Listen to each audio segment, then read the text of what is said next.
ಸಂಪರ್ಕದಲ್ಲಿದ್ದಾರೆ. ರಂಜಿತ್, ನಮ್ಮ ಪ್ರಶ್ನೆ ಇಷ್ಟೇ, ಈ ಮಹಿಳೆ ತನ್ನ ಹೆಸರನ್ನ ಹೇಳೋದಕ್ಕೆ ಬಯಸೋದಿಲ್ಲ. ನಾನ್ ನೋಡಿದ್ದನ್ನ ಎಲ್ಲಿ ಬೇಕಾದರೂ ಬಂದು ಹೇಳ್ತೀನಿ, ನನ್ನನ್ನ ಬೇಕಿದ್ರೆ ಶೂಟ್ ಮಾಡ್ಲಿ ಅಂತ ಹೇಳುತ್ತೆ. ಶೂಟ್ ಮಾಡೋದಕ್ಕೆ ಭಯ ಬೀಳದ ಈ ಮಹಿಳೆ ಹೆಸರು ಹೇಳೋದಕ್ಕೆ ಯಾಕೆ ಭಯ ಬೀಳಬೇಕು? ತನ್ನನ್ನ ತಾನು ಪರದೆಯ ಮೂಲಕ ಯಾಕೆ ರಕ್ಷಣೆ ಮಾಡ್ಕೋಬೇಕು? ನೋಡಿದ್ ಸತ್ಯ ಅಲ್ವಾ? ನೋಡಿದ್ದು ನಿಜ ತಾನೆ? ಏನಾದ್ರೂ ಆಗ್ಲಿ ನಾನ್ ಬಂದು ಹೇಳ್ತೀನಿ ಅಂತ ಧೈರ್ಯ ಬೇಕಲ್ವಾ? ಮತ್ತೆ ಯಾಕೆ ಈ ರೀತಿ ಕಣ್ಣ ಮುಚ್ಚಾಲೆ ಆಟ? ಇಷ್ಟು ವರ್ಷ ಸುಮ್ಮನಿದ್ದಿದ್ ಯಾಕೆ? ಅವ್ರನ್ನ ಮಾತಾಡಿಸುವಾಗ ಒಂದನ್ನ ಅಬ್ಸರ್ವ್ ಮಾಡಿದ್ವಿ ನೋಡಿ. ನಾನು ಹಿಂಗ್ ಮಾತಾಡ್ತಿದ್ದೀನಿ, ಅಕ್ಕಪಕ್ಕದವ್ರು ಕೇಳಿಸ್ಕೊಳ್ತಾರೆ, ಹಂಗಾಗಿ ನಾವು ಸ್ವಲ್ಪ ಮುಂದಕ್ಕೆ ಹೋಗಿ ಮಾತಾಡೋಣ, ಯಾರು ನನ್ನ ಮಾತನ್ನು ಕೇಳಿಸ್ಕೋಬಾರ್ದು ಅಂತ ಹೇಳಿ ಎಲ್ಲ ಹೇಳಿದ್ರು. ಇವರ ಉದ್ದೇಶ ತುಂಬಾ ಕ್ಲಿಯರ್ ಆಗಿದೆ ನೋಡಿ. ನಾನು ನೋಡಿದ್ದೀನಿ, ನಾನು ಹೇಳ್ತೀನಿ, ನಾನು ನ್ಯಾಯ ಕೊಡಿಸ್ಬೇಕಾ ಮಹಿಳೆಗೆ ಅನ್ನೋದಾಗಿದ್ದಿದ್ರೆ ಸತ್ಯ ನನ್ನ ಹತ್ರ ಇದೆ. ನಾನು ನೋಡಿದ್ದೀನಿ, ನಾನು ಪ್ರತ್ಯಕ್ಷದರ್ಶಿ, ರಾಜಾರೋಷವಾಗಿ ನಾನು ಹೇಳ್ತೀನಿ. ಆದ್ರೆ ಈ ರೀತಿ ಕದ್ದು ಮುಚ್ಚಿ ಎಲ್ಲ ಮಾಡುವಂತ ಅವಶ್ಯಕತೆ ಇರಲಿಲ್ಲ. ಒಂದು, ಅದ್ರ ಜೊತೆಗೆ ನೋಡಿ, ಈಗಿನ ಈ ಕಾಲಘಟ್ಟಕ್ಕೆ ಮನೆಯಲ್ಲಿ ಟಿವಿ ಇಲ್ವಂತೆ. ಸುಮಾರು ವರ್ಷಗಳಿಂದ ಟಿವಿಯೇ ಇರಲಿಲ್ಲ ನಮ್ಮ ಮನೆಯಲ್ಲಿ. ಸೌಜನ್ಯ ಹೋರಾಟದ ಬಗ್ಗೆ ನನಗೆ ಗೊತ್ತೇ ಇಲ್ಲ. ಧರ್ಮಸ್ಥಳದಲ್ಲಿ ಒಂದು ಪೋಸ್ಟರ್ ಹಾಕಿದ್ರೆ ಗೊತ್ತಾಗ್ತಿತ್ತು ಈ ವಿಚಾರ ಅಂತ ಹೇಳಿ. ನಾನು ಯಾವುದೋ ಖಾಸಗಿ ಚಾನೆಲ್ ಅಲ್ಲಿ ಯಾರೋ ಒಬ್ಬ ಪ್ಯಾನಲ್ ಬಂದಿದ್ದ, ಅವನ್ ನೋಡಿದಾಗ ಇವನೇ ಅಂತೇಳಿ ಹೇಳಿದ್ದೆ ಅಂತೇಳಿ ಹೇಳುವಂತ ಈ ಮಹಿಳೆಯ ಮನಸ್ಸಿನಲ್ಲಿ ಏನಿದೆ ಅನ್ನೋದು ಈಗ ಇರುವಂತ ಪ್ರಶ್ನೆ. ಸದ್ಯ ತನಿಖೆ ಒಂದ್ ಹಂತಕ್ಕೀಗ ಆಕೆನ್ ಮಾಡಿದ್ದಾರೆ, SIT ಅಧಿಕಾರಿಗಳು ಆಕೆನ್ ತನಿಖೆ ಮಾಡ್ತಾ ಇದ್ದಾರೆ. ಈಕೆ ಬಳಿ ಇರುವಂತ ಮಾಹಿತಿ ಸತ್ಯವಾ ಸುಳ್ಳ ಅನ್ನೋದನ್ನ ಅವರು ಪರಿಶೀಲನೆ ಮಾಡ್ತಾರೆ. ಕೊನೆಗೆ ನಾವು ಅವ್ರನ್ನ ಮಾತಾಡಿಸಿ ಆದ ನಂತರ ಆಕೆ ನಾವು ಮನೆಗ್ ಬಿಡ್ತೀವಿ ಅಂತ ಹೇಳಿದ್ರು ಕೂಡ ಆಕೆ ಬೇಡ, ನೀವು ಮನೆಗೆ ನಮ್ಮನ್ನು ಬಿಡೋದು ಬೇಡ ಅಂತ ಹೇಳ್ತಾರೆ. ಅಂದ್ರೆ ಈಕೆ ಏನೋ ಹಿಡನ್ ಅಜೆಂಡಾ ಇಟ್ಕೊಂಡು ಈ ರೀತಿಯಾಗಿ ಹೇಳ್ತಾ ಇದ್ದಾರಾ, ಅಥವಾ ಏನೋ ಒಂದು ಗೌಪ್ಯತೆಯನ್ನು ಇವ್ರು ಕಾಪಾಡ್ತಾ ಇದ್ದಾರಾ, ಅಥವಾ ಯಾವುದೋ ಒಂದು ಉದ್ದೇಶ ಇವರ ಮಾತಿನ ಹಿಂದಿದೆಯಾ ಅನ್ನೋದು ಅನುಮಾನ ಮೂಡುತ್ತೆ. ಹಂಗಂತೇಳಿ ನಾವು ಈ ಮಹಿಳೆ ಹೇಳ್ತಿರೋದು ಸುಳ್ಳು, ಇವ್ರು ಹಿಂಗ್ ಹೇಳಲೇಬಾರ್ದಾಗಿತ್ತು, ಇವ್ರು ಮಾಡ್ತಿರೋದೆಲ್ಲ ತಪ್ಪು ಅಂತ ಹೇಳಿ ನಾವು ಹೇಳಕ್ಕಿಲ್ಲ. ಆದ್ರೆ ಆ ಮಾತಿನಲ್ಲಿ ಎಷ್ಟು ಸತ್ಯ ಇದೆ, ಎಷ್ಟು ಸುಳ್ಳಿದೆ ಅನ್ನೋದನ್ನ ಖಂಡಿತವಾಗ್ಲೂ ಕೂಡ ನಾವು ಪತ್ತೆ ಹಚ್ಚುತ್ತೀವಿ. ಆ ಮೂಲಕ ಸೌಜನ್ಯ ಪ್ರಕರಣಕ್ಕೆ ನ್ಯಾಯ ಸಿಗಲೇಬೇಕು. ಅದರಲ್ಲಿ ಎರಡು ಮಾತಿಲ್ಲ. ಆ ಹೋರಾಟಗಾರರ ಜೊತೆಗೆ ನಾವು ಕೂಡ ಇದ್ದೀವಿ. ಆದ್ರೆ ಅದರ ನಡುವೆ ಈ ರೀತಿ ದಾರಿ ತಪ್ಪಿಸುವಂತಹ ಘಟನೆಗಳಾಗಬಾರ್ದು ಅನ್ನೋದು ನಮ್ಮ ಉದ್ದೇಶ ಆಗಿದೆ.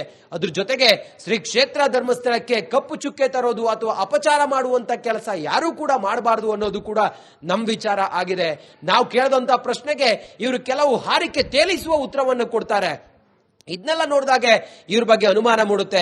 ವೈ ಒಡನಾಡಿ ಸಂಸ್ಥೆ ನೋಡಿ, ಒಡನಾಡಿ ಸಂಸ್ಥೆಯ ಇತಿಹಾಸವನ್ನು ನಾವು ಗಮನಿಸಿದಾಗ ನಮ್ಗೆ ಗೊತ್ತಾಗುತ್ತೆ ಇಂಥ ಪ್ರಕರಣಗಳಲ್ಲೆಲ್ಲ ನೋಡಿ ಯಾಕೆ ಒಡನಾಡಿ ಸಂಸ್ಥೆಗೆ ಇವರು ಹೋದ್ರು, ಜೊತೆಗೆ ಯಾಕೆ ಇವರು ಕಂಪ್ಲೇಂಟ್ ಕೊಡಲಿಲ್ಲ. ರಂಜಿತ್, ಒಂದ್ ನಿಮಿಷ ಅದ್ರ ಸಂಪರ್ಕದಲ್ಲಿದ್ದಾರೆ. ರಂಜಿತ್, ನಮ್ಮ ಪ್ರಶ್ನೆ ಇಷ್ಟೇ, ಈ ಮಹಿಳೆ ತನ್ನ ಹೆಸರನ್ನ ಹೇಳೋದಕ್ಕೆ ಬಯಸೋದಿಲ್ಲ. ನಾನ್ ನೋಡಿದ್ದನ್ನ ಎಲ್ಲಿ ಬೇಕಾದರೂ ಬಂದು ಹೇಳ್ತೀನಿ, ನನ್ನನ್ನ ಬೇಕಿದ್ರೆ ಶೂಟ್ ಮಾಡ್ಲಿ ಅಂತ ಹೇಳುತ್ತೆ. ಶೂಟ್ ಮಾಡೋದಕ್ಕೆ ಭಯ ಬೀಳದ ಈ ಮಹಿಳೆ ಹೆಸರು ಹೇಳೋದಕ್ಕೆ ಯಾಕೆ ಭಯ ಬೀಳಬೇಕು? ತನ್ನನ್ನ ತಾನು ಪರದೆಯ ಮೂಲಕ ಯಾಕೆ ರಕ್ಷಣೆ ಮಾಡ್ಕೋಬೇಕು?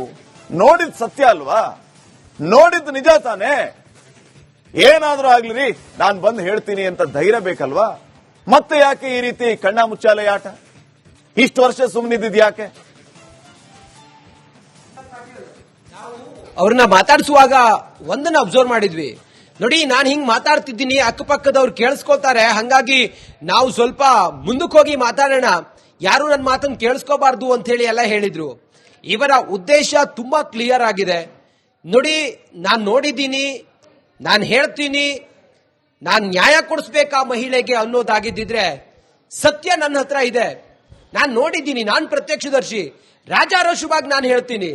ಆದ್ರೆ ಈ ರೀತಿ ಕದ್ದು ಮುಚ್ಚಿ ಎಲ್ಲ ಮಾಡುವಂತ ಅವಶ್ಯಕತೆ ಇರಲಿಲ್ಲ. ಒಂದು, ಅದ್ರ ಜೊತೆಗೆ ನೋಡಿ, ಈಗಿನ ಈ ಕಾಲಘಟ್ಟಕ್ಕೆ ಮನೆಯಲ್ಲಿ ಟಿವಿ ಇಲ್ವಂತೆ. ಸುಮಾರು ವರ್ಷಗಳಿಂದ ಟಿವಿಯೇ ಇರಲಿಲ್ಲ ನಮ್ಮ ಮನೆಯಲ್ಲಿ. ಸೌಜನ್ಯ ಹೋರಾಟದ ಬಗ್ಗೆ ನನಗೆ ಗೊತ್ತೇ ಇಲ್ಲ. ಧರ್ಮಸ್ಥಳದಲ್ಲಿ ಒಂದು ಪೋಸ್ಟರ್ ಹಾಕಿದ್ರೆ ಗೊತ್ತಾಗ್ತಿತ್ತು ಈ ವಿಚಾರ ಅಂತ ಹೇಳಿ. ನಾನು ಯಾವುದೋ ಖಾಸಗಿ ಚಾನೆಲ್ ಅಲ್ಲಿ ಯಾರೋ ಒಬ್ಬ ಪ್ಯಾನಲ್ ಬಂದಿದ್ದ, ಅವನ್ ನೋಡಿದಾಗ ಇವನೇ ಅಂತೇಳಿ ಹೇಳಿದ್ದೆ ಅಂತೇಳಿ ಹೇಳುವಂತ ಈ ಮಹಿಳೆಯ ಮನಸ್ಸಿನಲ್ಲಿ ಏನಿದೆ ಅನ್ನೋದು ಈಗ ಇರುವಂತ ಪ್ರಶ್ನೆ. ಸದ್ಯ ತನಿಖೆ ಒಂದ್ ಹಂತಕ್ಕೀಗ ಆಕೆನ್ ಮಾಡಿದ್ದಾರೆ, SIT ಅಧಿಕಾರಿಗಳು ಆಕೆನ್ ತನಿಖೆ ಮಾಡ್ತಾ ಇದ್ದಾರೆ. ಈಕೆ ಬಳಿ ಇರುವಂತ ಮಾಹಿತಿ ಸತ್ಯವಾ ಸುಳ್ಳ ಅನ್ನೋದನ್ನ ಅವರು ಪರಿಶೀಲನೆ ಮಾಡ್ತಾರೆ. ಕೊನೆಗೆ ನಾವು ಅವ್ರನ್ನ ಮಾತಾಡಿಸಿ ಆದ ನಂತರ ಆಕೆ ನಾವು ಮನೆಗ್ ಬಿಡ್ತೀವಿ ಅಂತ ಹೇಳಿದ್ರು ಕೂಡ ಆಕೆ ಬೇಡ ಬೇಡ ನೀವು ಮನೆಗ್ ನಮ್ಮನ್ನು ಬಿಡೋದು ಬೇಡ ಅಂತ ಹೇಳ್ತಾರೆ. ಅಂದ್ರೆ ಈಕೆ ಏನೋ ಹಿಡನ್ ಅಜೆಂಡಾ ಇಟ್ಕೊಂಡು ಈ ರೀತಿಯಾಗಿ ಹೇಳ್ತಾ ಇದ್ದಾರಾ, ಅಥವಾ ಏನೋ ಒಂದು ಗೌಪ್ಯತೆಯನ್ನು ಇವ್ರು ಕಾಪಾಡ್ತಾ ಇದ್ದಾರಾ, ಅಥವಾ ಯಾವುದೋ ಒಂದು ಉದ್ದೇಶ ಇವರ ಮಾತಿನ ಹಿಂದಿದೆಯಾ ಅನ್ನೋದು ಅನುಮಾನ ಮೂಡುತ್ತೆ. ಹಂಗಂತೇಳಿ ನಾವು ಈ ಮಹಿಳೆ ಹೇಳ್ತಿರೋದು ಸುಳ್ಳು, ಇವ್ರು ಹಿಂಗ್ ಹೇಳಲೇಬಾರ್ದಾಗಿತ್ತು, ಇವ್ರು ಮಾಡ್ತಿರೋದೆಲ್ಲ ತಪ್ಪು ಅಂತೇಳಿ ನಾವು ಹೇಳಕ್ಕಿಲ್ಲ. ಆದ್ರೆ ಆ ಮಾತಿನಲ್ಲಿ ಎಷ್ಟು ಸತ್ಯ ಇದೆ, ಎಷ್ಟು ಸುಳ್ಳಿದೆ ಅನ್ನೋದನ್ನ ಖಂಡಿತವಾಗ್ಲೂ ಕೂಡ ನಾವು ಪತ್ತೆ ಹಚ್ಚುತ್ತೀವಿ. ಆ ಮೂಲಕ ಸೌಜನ್ಯ ಪ್ರಕರಣಕ್ಕೆ ನ್ಯಾಯ ಸಿಗಲೇಬೇಕು. ಅದರಲ್ಲಿ ಎರಡು ಮಾತಿಲ್ಲ. ಆ ಹೋರಾಟಗಾರರ ಜೊತೆಗೆ ನಾವು ಕೂಡ ಇದ್ದೀವಿ. ಆದ್ರೆ ಅದರ ನಡುವೆ ಈ ರೀತಿ ದಾರಿ ತಪ್ಪಿಸುವಂತಹ ಘಟನೆಗಳಾಗಬಾರ್ದು ಅನ್ನೋದು ನಮ್ಮ ಉದ್ದೇಶ ಆಗಿದೆ. ಅದ್ರ ಜೊತೆಗೆ ಶ್ರೀ ಕ್ಷೇತ್ರ ಧರ್ಮಸ್ಥಳಕ್ಕೆ ಕಪ್ಪು ಚುಕ್ಕೆ ತರೋದು ಅಥವಾ ಅಪಚಾರ ಮಾಡುವಂತ ಕೆಲಸ ಯಾರೂ ಕೂಡ ಮಾಡಬಾರದು ಅನ್ನೋದು ಕೂಡ ನಮ್ಮ ವಿಚಾರ ಆಗಿದೆ. ನಾವು ಕೇಳಿದಂತ ಪ್ರಶ್ನೆಗೆ ಇವರು ಕೆಲವು ಹಾರಿಕೆ ತೇಲಿಸುವ ಉತ್ತರವನ್ನು ಕೊಡ್ತಾರೆ. ಇದನ್ನೆಲ್ಲ ನೋಡಿದಾಗೆ ಇವ್ರ ಬಗ್ಗೆ ಅನುಮಾನ ಮೂಡುತ್ತೆ. ವೈ ಒಡನಾಡಿ ಸಂಸ್ಥೆ ನೋಡಿ, ಒಡನಾಡಿ ಸಂಸ್ಥೆಯ ಇತಿಹಾಸವನ್ನು ನಾವು ಗಮನಿಸಿದಾಗ ನಮ್ಗೆ ಗೊತ್ತಾಗುತ್ತೆ ಇಂಥ ಪ್ರಕರಣಗಳಲ್ಲೆಲ್ಲ ನೋಡಿ ಯಾಕೆ ಒಡನಾಡಿ ಸಂಸ್ಥೆಗೆ ಇವರು ಹೋದ್ರು, ಜೊತೆಗೆ ಯಾಕೆ ಇವರು ಕಂಪ್ಲೇಂಟ್ ಕೊಡಲಿಲ್ಲ. ರಂಜಿತ್ ಒಂದ್ ನಿಮಿಷ ಅದ್ರ ಸಂಪರ್ಕದಲ್ಲಿದ್ದಾರೆ. ರಂಜಿತ್, ನಮ್ಮ ಪ್ರಶ್ನೆ ಇಷ್ಟೇ, ಈ ಮಹಿಳೆ ತನ್ನ ಹೆಸರನ್ನ ಹೇಳೋದಕ್ಕೆ ಬಯಸೋದಿಲ್ಲ. ನಾನ್ ನೋಡಿದ್ದನ್ನ ಎಲ್ಲಿ ಬೇಕಾದರೂ ಬಂದು ಹೇಳ್ತೀನಿ, ನನ್ನನ್ನ ಬೇಕಿದ್ರೆ ಶೂಟ್ ಮಾಡ್ಲಿ ಅಂತ ಹೇಳುತ್ತೆ. ಶೂಟ್ ಮಾಡೋದಕ್ಕೆ ಭಯ ಬೀಳದ ಈ ಮಹಿಳೆ ಹೆಸರು ಹೇಳೋದಕ್ಕೆ ಯಾಕೆ ಭಯ ಬೀಳಬೇಕು? ತನ್ನನ್ನ ತಾನು ಪರದೆಯ ಮೂಲಕ ಯಾಕೆ ರಕ್ಷಣೆ ಮಾಡ್ಕೋಬೇಕು? ನೋಡಿದ್ ಸತ್ಯ ಅಲ್ವಾ, ನೋಡಿದ್ ನಿಜ ತಾನೆ. ಏನಾದ್ರೂ ಆಗ್ಲಿ ನಾನ್ ಬಂದು ಹೇಳ್ತೀನಿ ಅಂತ ಧೈರ್ಯ ಬೇಕಲ್ವಾ? ಮತ್ತೆ ಯಾಕೆ ಈ ರೀತಿ ಕಣ್ಣ ಮುಚ್ಚಾಲೆ ಆಟ? ಇಷ್ಟು ವರ್ಷ ಸುಮ್ಮನಿದ್ದಿದ್ ಯಾಕೆ? ಅವ್ರನ್ನ ಮಾತಾಡಿಸುವಾಗ ಒಂದನ್ನ ಅಬ್ಸರ್ವ್ ಮಾಡಿದ್ವಿ ನೋಡಿ, ನಾನು ಹಿಂಗ್ ಮಾತಾಡ್ತಿದ್ದೀನಿ, ಅಕ್ಕಪಕ್ಕದವ್ರು ಕೇಳಿಸ್ಕೊಳ್ತಾರೆ, ಹಂಗಾಗಿ ನಾವು ಸ್ವಲ್ಪ ಮುಂದಕ್ಕೆ ಹೋಗಿ ಮಾತಾಡೋಣ, ಯಾರು ನನ್ನ ಮಾತನ್ನು ಕೇಳಿಸ್ಕೋಬಾರ್ದು ಅಂತ ಹೇಳಿ ಎಲ್ಲ ಹೇಳಿದ್ರು. ಇವರ ಉದ್ದೇಶ ತುಂಬಾ ಕ್ಲಿಯರ್ ಆಗಿದೆ ನೋಡಿ. ನಾನು ನೋಡಿದ್ದೀನಿ, ನಾನು ಹೇಳ್ತೀನಿ, ನಾನು ನ್ಯಾಯ ಕೊಡಿಸ್ಬೇಕಾ ಮಹಿಳೆಗೆ ಅನ್ನೋದಾಗಿದ್ದಿದ್ರೆ ಸತ್ಯ ನನ್ನ ಹತ್ರ ಇದೆ, ನಾನು ನೋಡಿದ್ದೀನಿ, ನಾನು ಪ್ರತ್ಯಕ್ಷದರ್ಶಿ, ರಾಜಾರೋಷವಾಗಿ ನಾನು ಹೇಳ್ತೀನಿ. ಆದ್ರೆ ಈ ರೀತಿ ಕದ್ದು ಮುಚ್ಚಿ ಎಲ್ಲ ಮಾಡುವಂತ ಅವಶ್ಯಕತೆ ಇರಲಿಲ್ಲ ಒಂದು. ಅದ್ರ ಜೊತೆಗೆ ನೋಡಿ, ಈಗಿನ ಈ ಕಾಲಘಟ್ಟಕ್ಕೆ ಮನೆಯಲ್ಲಿ ಟಿವಿ ಇಲ್ವಂತೆ, ಸುಮಾರು ವರ್ಷಗಳಿಂದ ಟಿವಿಯೇ ಇರಲಿಲ್ಲ ನಮ್ಮ ಮನೆಯಲ್ಲಿ. ಸೌಜನ್ಯ ಹೋರಾಟದ ಬಗ್ಗೆ ನನಗೆ ಗೊತ್ತೇ ಇಲ್ಲ. ಧರ್ಮಸ್ಥಳದಲ್ಲಿ ಒಂದು ಪೋಸ್ಟರ್ ಹಾಕಿದ್ರೆ ಗೊತ್ತಾಗ್ತಿತ್ತು ಈ ವಿಚಾರ ಅಂತ ಹೇಳಿ. ನಾನು ಯಾವುದೋ ಖಾಸಗಿ ಚಾನೆಲ್ ಅಲ್ಲಿ ಯಾರೋ ಒಬ್ಬ ಪ್ಯಾನಲಿಗೆ ಬಂದಿದ್ದ, ಅವನ್ ನೋಡಿದಾಗ ಇವನೇ ಅಂತೇಳಿ ಹೇಳಿದ್ದೆ ಅಂತೇಳಿ ಹೇಳುವಂತ ಈ ಮಹಿಳೆಯ ಮನಸ್ಸಿನಲ್ಲಿ ಏನಿದೆ ಅನ್ನೋದು ಈಗ ಇರುವಂತ ಪ್ರಶ್ನೆ. ಸದ್ಯ ತನಿಖೆ ಒಂದ್ ಹಂತಕ್ಕೀಗ ಆಕೆನ್ ಮಾಡಿದ್ದಾರೆ, SIT ಅಧಿಕಾರಿಗಳು ಆಕೆನ್ ತನಿಖೆ ಮಾಡ್ತಾ ಇದ್ದಾರೆ. ಈಕೆ ಬಳಿ ಇರುವಂತ ಮಾಹಿತಿ ಸತ್ಯವಾ ಸುಳ್ಳ ಅನ್ನೋದನ್ನ ಅವರು ಪರಿಶೀಲನೆ ಮಾಡ್ತಾರೆ. ಕೊನೆಗೆ ನಾವು ಅವ್ರನ್ನ ಮಾತಾಡಿಸಿ ಆದ ನಂತರ ಆಕೆ ನಾವು ಮನೆಗ್ ಬಿಡ್ತೀವಿ ಅಂತ ಹೇಳಿದ್ರು ಕೂಡ ಆಕೆ ಬೇಡ ಬೇಡ ನೀವು ಮನೆಗ್ ನಮ್ಮನ್ನು ಬಿಡೋದು ಬೇಡ ಅಂತ ಹೇಳ್ತಾರೆ.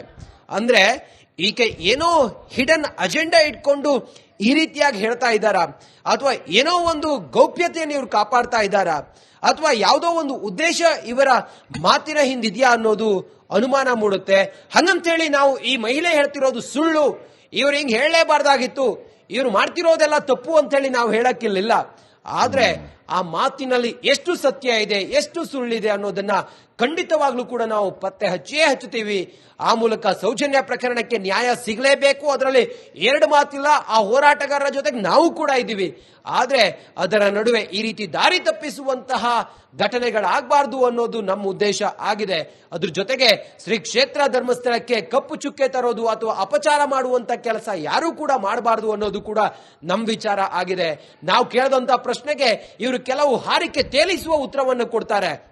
ಇದನ್ನೆಲ್ಲ ನೋಡಿದಾಗೆ ಇವ್ರ ಬಗ್ಗೆ ಅನುಮಾನ ಮೂಡುತ್ತೆ. ವೈ ಒಡನಾಡಿ ಸಂಸ್ಥೆ ನೋಡಿ, ಒಡನಾಡಿ ಸಂಸ್ಥೆಯ ಇತಿಹಾಸವನ್ನು ನಾವು ಗಮನಿಸಿದಾಗ ನಮ್ಗೆ ಗೊತ್ತಾಗುತ್ತೆ ಇಂಥ ಪ್ರಕರಣಗಳಲ್ಲೆಲ್ಲ ನೋಡಿ ಯಾಕೆ ಒಡನಾಡಿ ಸಂಸ್ಥೆಗೆ ಇವರು ಹೋದ್ರು, ಜೊತೆಗೆ ಯಾಕೆ ಕಂಪ್ಲೇಂಟ್ ಕೊಡಲಿಲ್ಲ. ರಂಜಿತ್ ಒಂದ್ ನಿಮಿಷ